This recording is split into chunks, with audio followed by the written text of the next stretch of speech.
ఓం గురుభ్యో నమః. Shri Ramana Tapovanam YouTube channel subscribers మరియు వ్యూయర్స్ అందరికీ నా హృదయపూర్వక నమస్సుమాంజలి. అనాదిగా లభించిన సంప్రదాయకమైన వారసత్వాన్ని ఇక్కడ వెలసిన గురు పరంపరలను గర్వించదగినవిగా భావించే భారతదేశపు వినీల ఆకాశంలో వెలుగొందుతున్న నక్షత్రాలలో ఒకరు శ్రీ రమణ మహర్షుల వారు. ఒక చిన్న బాలుడిగా ఆత్మసాక్షాత్కారాన్ని అన్వేషిస్తూ తిరువన్నామలై చేరిన రమణుల వారు తమ దేహాంతం వరకు నిరంతరంగా పవిత్రమైన అరుణాచలం, దాని దరిదాపుల్లో 54 ఏళ్ల పాటు జీవించారు. ప్రశాంతతను వెదజల్లే మహర్షి తేజస్సు ఆయనను దరిచేరిన వారికి ఓదార్పును ప్రసాదించింది. అందరి సందేహాలు, సందిగ్ధతలు రమణుల వారి కళ్ళ వెలుగులో మాయమయ్యేవి. వారు చాలా మటుకు మౌనాన్ని పాటించినప్పటికీ ఆ మౌనమే వాగ్దాటయింది. దూరాల నుండి సాధకులను ఆకర్షించింది. ఎందరో ఆయనను దక్షిణామూర్తి రూపంలోని శివుడిగా భావించారు. ఆధ్యాత్మికత అన్నది ఏదో అస్పష్టమో అనిశ్చితమైనది కాదని, ఖచ్చితమైనదని శ్రీ రమణ మహర్షుల వారి విషయంలో రుజువైంది. మన ఛానల్ను నూతనంగా ప్రారంభించాం కనుక శ్రీ రమణ మహర్షుల వారి జీవిత విశేషాలతో ప్రారంభిస్తే మనకు ఆయన దివ్య అనుగ్రహం కలిగి మన ఆధ్యాత్మిక పురోభివృద్ధికి తోడ్పడుతుందని విశ్వసిస్తూ మొదలు పెడుతున్నాము. ఓం శ్రీ రమణ గురవే నమః.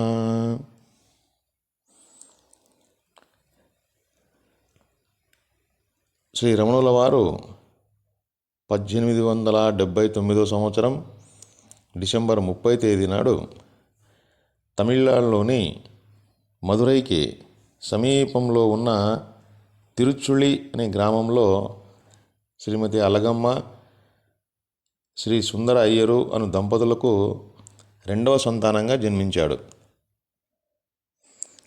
శ్రీ రమణుల వారి పూర్వాశ్రమ నామధేయము శ్రీ వెంకటరామన్ గారు. వీరికి తనకన్నా 2 సంవత్సరాలు పెద్దవారైన అన్నగారు, 6 సంవత్సరాలు చిన్నవారైన తమ్ముడు గారు మరియు 8 సంవత్సరాలు చిన్నవారైన సోదరిమణి ఉన్నారు. సుఖప్రదమైన మధ్యతరగతి కుటుంబం అది.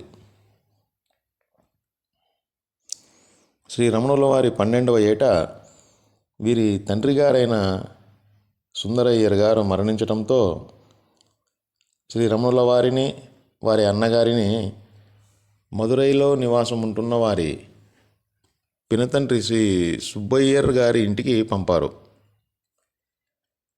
అక్కడ శ్రీ రమణుల వారు మొదట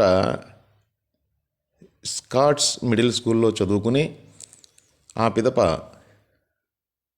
అమెరికన్ మిషన్ స్కూల్లో 9వ తరగతిలో చేరారు. విద్యార్థిగా ఉన్నప్పుడు ఆయనకు ఒక విశేష లక్షణం ఉండేది. అది ఆయన యొక్క అసాధారణమైనటువంటి జ్ఞాపక శక్తి. ఆయన ఏకసంధాగ్రాహి. అలాగే ఆయనకు ఇతర వ్యాపకాలు అంటే ఆటలు మొదలగు వాటిపై అనురక్తి కూడా ఎక్కువగా ఉండేది. అలా ఆయన బాల్యం గడిచిపోతున్న సమయంలో 1895 సంవత్సరం నవంబర్ మాసంలో ఒకనాడు వాళ్ళ బంధువుల్లో ఒక పెద్దాయన మాటల సందర్భంలో తాను అరుణాచలం దివ్యక్షేత్రాన్ని సందర్శించుకున్నానని శ్రీ రమణుల వారికి చెప్పారు. అరుణాచలం అన్న పదం వినగానే శ్రీ రమణుల వారిలో అకారణమైనటువంటి ఒక సంభ్రమము, ప్రేమ కలిగింది. తన బంధువుని అరుణాచలం ఎక్కడ ఉందో అడిగి తెలుసుకున్నారు. అప్పటి నుండి ఆయనలో అరుణాచల ధ్యాస అలాగే నిలిచిపోయింది. కొన్నాళ్ల తర్వాత శ్రీ రమణుల వారు పెరియ పురాణం అనే గ్రంథాన్ని అధ్యయనం చేయడం తటస్థించింది. ఈ గ్రంథం 63 శివయోగుల జీవిత కథల సంకలనం. ఈ శివయోగులు తమ భక్తి ప్రేమల వల్ల ఎలా శివానుగ్రహానికి పాత్రులయ్యారో ఈ గ్రంథం తెలుపుతుంది. ఈ గ్రంథాన్ని పఠిస్తున్నప్పుడు మానవుల జీవితాల్లో అంతటి విశ్వాసము, ప్రేమ, దైవికమైన ఉద్వేగము సాధ్యమా అని శ్రీ రమణుల వారికి అనిపించేది. త్యాగము, వైరాగ్యభరితాలైన ఆ శివయోగుల జీవిత గాథలు శ్రీ రమణుల వారిని విస్మయంతో, అభిమానంతో నింపేశాయి. అప్పటి నుండి ఆయన అంతరంగంలో ఆధ్యాత్మిక స్రవంతి ప్రారంభమై క్రమేపీ పటిష్టమైంది. శ్రీ రమణుల వారు 16 సంవత్సరాల వయసులో ఉన్నప్పుడు 1896 సంవత్సరం జూలై మాసంలో వారి ఆత్మజ్ఞానానికి అంకురార్పణగా భావించే సంఘటన అద్భుతవహమైన రీతిలో జరిగింది. ఈ సంఘటనని వారే ఎన్నో సంవత్సరాల అనంతరం వివరించారు. ఈ దైవలీల గురించి తరువాత విపులంగా తెలుసుకుందాం. అద్భుతమైన ఈ అనుభవం తర్వాత శ్రీ రమణుల వారు పూర్తిగా మారిపోయారు. చదువన్నా, ఆటలన్నా ఆసక్తి పూర్తిగా మారిపోయింది. అసంకల్పితంగా కలిగిన ఆ ఆత్మానుభూతి ఒక్కటే ఆయనకు ప్రీతిదాయకమైంది. ఆ అంతరంగిక ప్రశాంతతను, ఆధ్యాత్మిక దారుఢ్యాన్ని ఆస్వాదింపసాగారు.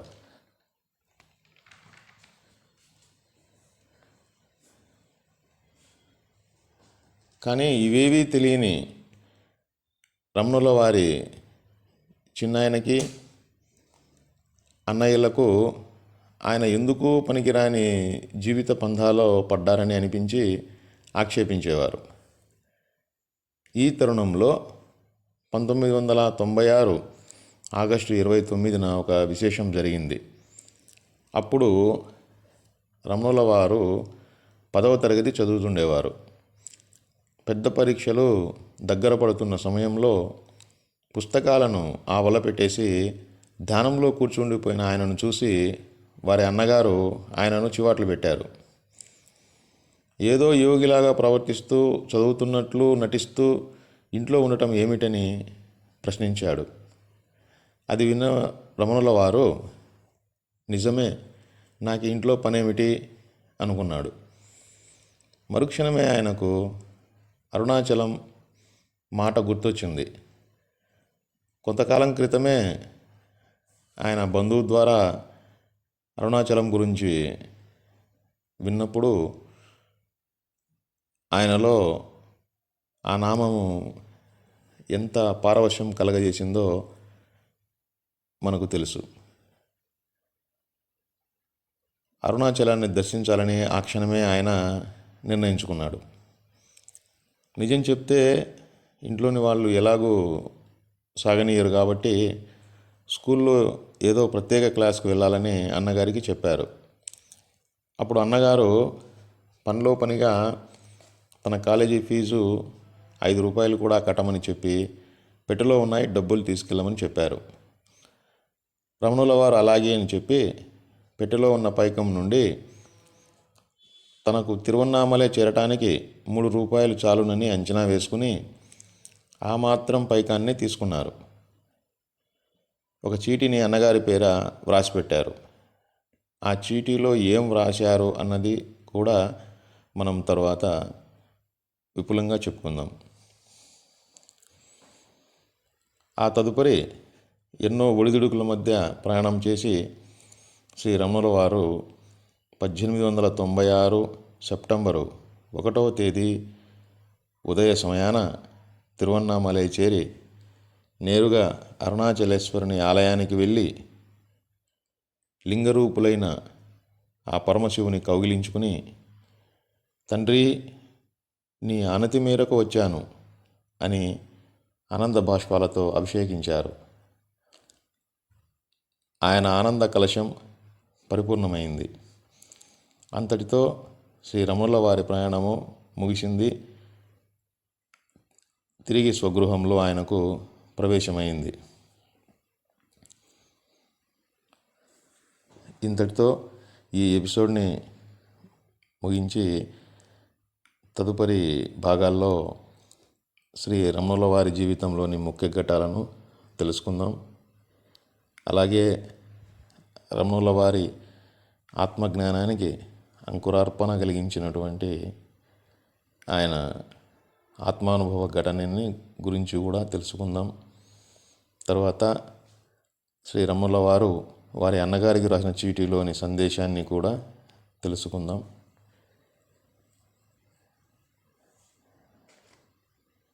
సో ఈ ఎపిసోడ్ ఇంతటితో మనం ముగిద్దాం. ఆత్మబంధువులైన శ్రీ రమణ తపోవనం సబ్స్క్రైబర్సు, వ్యూవర్స్ అయిన మీ అందరికీ మరొక్కసారి నా హృదయపూర్వక ధన్యవాదాలు తెలియజేసుకుంటూ సెలవు తీసుకుంటున్నాను. మీ చక్రవర్తి.